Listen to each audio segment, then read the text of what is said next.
بسم الله الرحمن الرحیم. السلام علیکم ناظرین، تاسو ګورئ سوادپوسټ.com.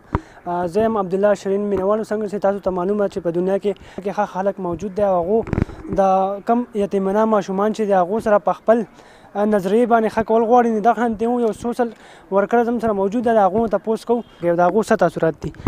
جی ستاسو نوم، تاسو خپل تعارف ماته وکړئ، تاسو ایجوکیشن څونه دی، چې کم یتیمانه ماشومان دي، کم بېوسه ماشومان دي، هغو سره تاسو په دې هیلپ کول غواړئ؟ زما نوم مونا ادریس خان دی او زه د سوات سیمې سیدو شریف سره تعلق لرم.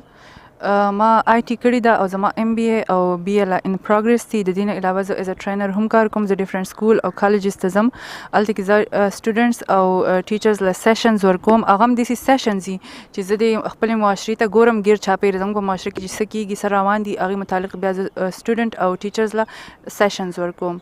زه په یو داسې اداره کې ټیچر پاتې شوې یم، یو داسې اداره کې ما ټیچنګ کړی دی چې هلته کې زیاتر هغه ماشومانو کوم چې بې مور او بې پلاره کوم چې یتیمانان دي، کوم چې بې وسه بې اسرې دي، نو کله چې به په دې پرایویټ سټوډنټس کې چا ځان له نیو بکس، نوټ بکس، شارپنرز وغیره دا راوړل، نو د دې یتیمانانو ماشومانو په مخ باندې بس عجیبه شانتې خفګان و، د هغه په دې مخ په دا ظاهره وه چې کاش دا نوي شیزونه زموږ سره هم وی.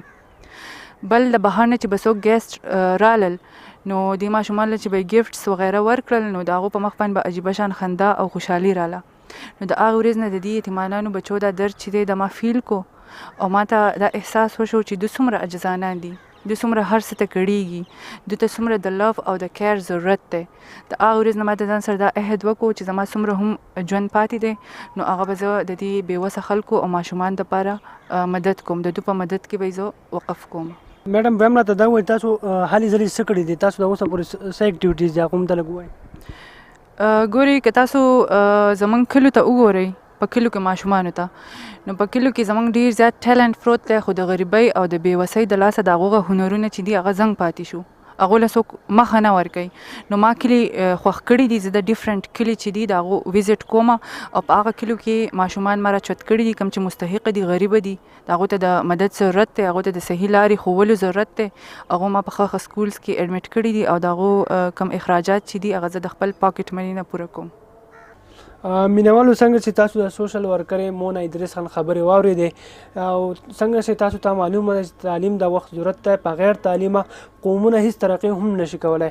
نو دغه شان سوشل ورکرانو ته پکار دي کوم چې په معاشره کې یتیمانان دي، بېوسه ماشومان دي، د هغو تعلیم د پوره کولو لپاره د هغو چې کوم اخراجات دي د هغې د پوره کولو لپاره ټوس اقدامونه اوچت کړي. د روان پروګرام پر خپل کوربه عبدالله شیرین له اجازت ورکړئ. د الله په امان.